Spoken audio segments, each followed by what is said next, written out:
La conquista de México, además de una conquista militar, fue también espiritual. Esto quiere decir que los conquistadores tuvieron también como objetivo quitar las creencias religiosas de los pueblos originarios del continente e imponerlas del cristianismo católico, en muchos casos por medio de la violencia física y psicológica.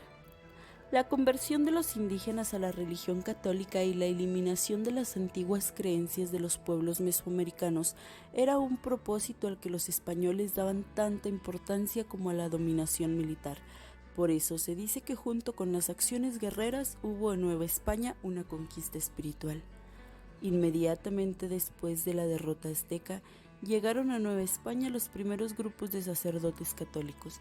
Pertenecían a órdenes religiosas de misioneros, es decir, a grupos que tenían organización y disciplina propia, cuyas tareas eran extender la religión entre aquellos considerados infieles o idólatras. Las órdenes que llegaron primero a la colonia fueron los franciscanos, los dominicos y los agustinos. España tenía poco tiempo de haber terminado con la guerra entre cristianos y musulmanes. Por esta razón, la Iglesia Católica seguía aún con esta actitud combativa y con esta actitud intensa que se vio reflejada en el trabajo de los misioneros. Entre los misioneros había dos ideas distintas, había dos grupos. Uno que quería llegar, que quería cerrar los templos, que quería castigar a todo aquel que se atreviera a seguir creyendo y rindiéndole culto a las deidades, y el otro grupo que quería hacerlo de manera pacífica. El otro grupo proponía llegar y adentrarse en todas estas culturas para saber pues por dónde llegarle y llevar el evangelio de una manera pacífica para evitar más guerras. Pero esto pues implicaba el tener que aprender de las lenguas, el tener que aprender de las costumbres y algo que era lo que les costaba más trabajo, que era tratar de manera más humana a los indígenas, ya que ellos se sentían una raza superior. Todas estas diferencias provocaron distintas controversias y conflictos entre la corona, la iglesia y los indígenas. Por un lado estaba la corona, que lo único que quería era que fueran evangelizadas ya para tener un control o un dominio más fuerte sobre ellos. Luego estaba la iglesia, que lo único que quería, según ellos, era impartir el evangelio y cultivarlos, y luego estaban los defensores de los indígenas, que ellos querían seguir preservando todas las costumbres. Gran parte del conocimiento que tenemos, y eso hay que agradecérselo a los misioneros, es gracias a eso, a que ellos al aprender la lengua iniciaron a la fabricación, la creación de diccionarios. Documentaron muchos sucesos importantes y gran parte de la vida de los indígenas, de lo que hacían, de a qué se dedicaban, de cuáles eran sus costumbres. Entonces el conocimiento que el día de hoy nosotros tenemos, gran parte fue impartido por los misioneros. Numerosos grupos de indígenas se resistieron al abandono de sus creencias. O sea, ellos no querían, ellos se resistieron a más no poder, pero el catolicismo se arraigó tanto que pues poco a poco fueron cediendo. Entonces, una de las situaciones o estrategias que los misioneros usaron fue el incluir en el catolicismo varias de las celebraciones que tenían en la época prehispánica, como lo es el Día de Muertos, como lo es la Virgen, el día 12 de la Virgen de Guadalupe. O sea, eran rituales que ellos ya tenían, pero que confeccionaron para que entraran dentro del catolicismo.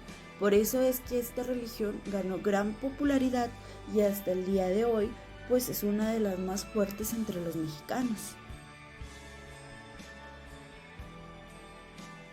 Una razón por la cual había buena aceptación del catolicismo en México es la semejanza entre las religiones indígena y esta. La organización del sacerdocio era similar y además la salida de Quetzalcóatl y la expectativa de su regreso era parecida a la promesa de Cristo. Los indígenas tenían monasterios en los cuales hombres jóvenes estaban enseñados al sacerdocio. La cruz se encontraba ya en muchos lugares y los indios practicaban bautizos, aunque estos tenían un sentido muy diferente al del catolicismo. Además, ya se practicaba la confesión y la comunión. En 1531 hubo un gran evento para el aumento del catolicismo en México. Un recién convertido indio, Juan Diego, tuvo una visión de la Virgen María. La Virgen le dijo que debía construir un santuario dedicado a ella en el sitio donde los indios habían venerado anteriormente a Tonantzin. Se cuenta que hubo 3 apariciones en total a Juan Diego, pero también en una versión se cuenta que el fray Juan de Zumarroga también la vio. Después, en 1571, mientras que en Europa se desarrollaban las guerras de religión, se extendió a la Nueva España la actividad del Santo Oficio de la Inquisición. Esta organización tenía como fin investigar y castigar con métodos muy crueles a todos aquellos que no eran fieles católicos. Aunque en la colonia la acción de la Inquisición fue menos violenta que en España, provocó abusos y temores hasta que fue suprimida. La Iglesia fue un elemento central en la vida de la colonia. La educación dependía de ella, así como los hospitales y los hospicios. Los impresionantes templos y conventos que fueron edificados en todas las poblaciones novohispanas son muestras del poder y difusión alcanzados por la religión. También las actividades económicas de la Iglesia tenían un papel muy importante. El diezmo fue un impuesto recibido por las autoridades religiosas, así como las donaciones hechas por la monarquía y por los creyentes. Todo esto dio a la Iglesia grandes capitales que luego otorgaba en préstamos a los individuos e incluso al gobierno. Asimismo, acumuló numerosas propiedades en las ciudades y en el campo, que como no se podían vender, crearon un acaparamiento poco productivo, lo que provocaría serios problemas durante el siglo XIX.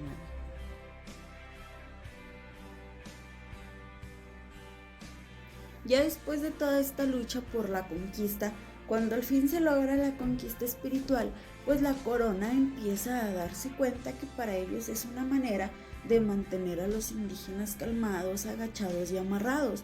¿Por qué? Porque el hecho de ponerles a un Dios castigador, de amenazarlos con el pecado, de prometerles un cielo, de prometerles un paraíso, de inculcarles es que Cristo murió por ti en la cruz, porque eso fue lo que les inculcaba el catolicismo y el cristianismo, ¿verdad? Entonces todo esto le permite a la corona seguir explotando todos los recursos y todas las riquezas que se tenían en la época. Gracias a la conquista espiritual es que se puede dar fin a la conquista militar. Entonces esto fue de suma importancia y más porque hasta el día de hoy sigue muy presente el catolicismo dentro de nuestras vidas y es una de las religiones que más poder tiene en México, el catolicismo.